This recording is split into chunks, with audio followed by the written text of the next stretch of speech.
एपटे school आउ सेपटे रही इलेक्ट्रिक ट्रांसफॉर्मर।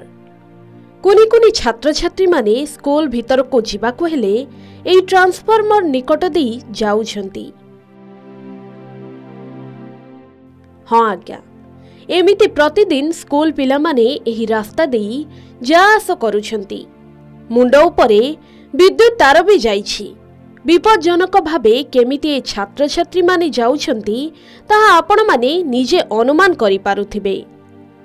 सुरक्षित और विपदमुक्त भावे समस्त विद्यालय रे छात्र छात्री माने पाठ पढ़िबाकू शिक्षा विभाग रे नियम रहिछि, किंतु कामाख्यानगर ब्लॉक बाउंसपाल पंचायत सरकारी प्राथमिक विद्यालय रे एथिरे अवहेला देखिबाकू मिलिछि। एही स्कूल रे प्रथम रु सप्तम श्रेणी जाए मोट 66 जन छात्र छात्री माने पाठ पढ़ंती। आउ विपद संकुल भावरे प्रतिदिन एही रास्ता देई यातायात करी पाठ पढ़ुतिबा देखा देइछि। स्कूल परिसर रे इलेक्ट्रिक ट्रांसफॉर्मर रहिबा सह इलेक्ट्रिक तार मध्य जाइछि। केतेबेले जे अघटन घटिबो कहि हेबनी। विद्युत विभाग तरफरु केवल तार बाड़ दिया जाई काम करा जाइछि, किंतु स्कूल पाखरे एमिति इलेक्ट्रिक ट्रांसफॉर्मर केमिति स्थापन हैला ताहा निश्चय भावरे एक बड़ प्रश्न। छोट छोट कोमलमती छात्र छात्री माने शिक्षा ग्रहण करने आसुथिबा बेले अघटन को नहीं अभिभावक महल रे असंतोष देखा देइछि। जो ट्रांसफॉर्मर टी अच्छी स्कूल भितर ताकू उठाया पाए बारंबार एसडीओ इलेक्ट्रिकल सब कलेक्टर कलेक्टर बीडीओ समस्त की मुझे चिठी कही सारी, किंतु 7 वर्ष है चेष्टा करने सत्वे ए ट्रांसफॉर्मर ये उठी पारना। ट्रांसफॉर्मर रहा द्वारा पिला एक खेली पारना। दुरे जदि कौन सी तार गोटे छिड़ी जाए ताले ता तले मोर अच्छी पानी कुंड पिला हाथ धोइबा स्थान या निश्चित चार्ज हे और पिला किसी मरजिबे। सेतेबेले मते गाँ लोक ही दायी करेंगे। जो ट्रांसफॉर्मरटा अच्छी तारटा आम स्कूल एरिया भितर जाइए केबे छिंडी जीव आमको बहुत डर लगुच। जो ट्रांसफॉर्मर सांगे जो आमर जो पानीटा पूरा मिसी जाऊँगी केबे स्पेयर हो आम जापारूँ आमको बहुत डर लगुच।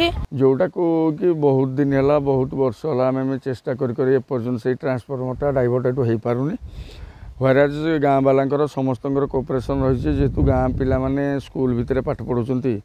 यही स्पेशली यही वर्षा दिने आंठी पानी रे पिला स्कूल को पार होगी आसुन से रोडटा डाउन जेहेतु अच्छी माटी पड़ी फिलिंग हो गला भी टे समतल हो गला, किंतु तथापि भी वर्षा हाई रेन जो होची ट्रांसफॉर्मर पाख जगटा प्राय 1.5 फुट फुटेरु 1.5 फुट पानी पूरा रोची ता भितर क्रॉस करके पिला स्कूल भीतर को आसुंती।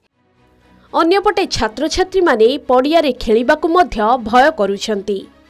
तेबे एने स्कूल तरफ उपरिस्थ अधिकारी आरंभ करी जिलापाल जाए चिठी लिखिथिले मध्य एहार कौनसी स्थायी समाधान होई पारि नाही।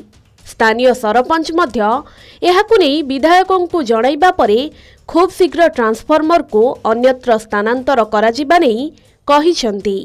तेबे एने उपजिलापाल नारायण चंद्र नायक कहिसंती छात्र छात्री को सुरक्षित भावे शिक्षा ग्रहण करिबा पई समस्त व्यवस्था कराजिबा सह विद्युत विभाग सहित जोगाजोग करी तुरंत ट्रांसफॉर्मर अन्यत्र स्थानांतर कराजिबा।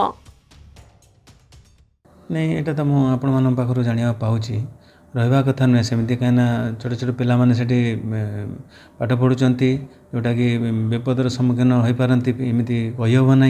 तेणु मु तुरंत ए बाबद आमर टीपीसीएल अधिकारी सहित मु कथा हेबी जेते शीघ्र संभव ताकू हटाइବାକୁ आम चेष्टा करूँ। पाखरे थिबा एही विद्युत ट्रांसफॉर्मर केते जे विपज्जनक न कहिबा भल। तुरंत एहाकु अन्यत्र स्थानांतर करागले ही ए कुनी कुनी छात्र छात्री माने विपदमुक्त होई स्कूल जाई पारिबे। कामाख्यानगरु सदाशिव सेठींक रिपोर्ट के न्यूज ओडिशा।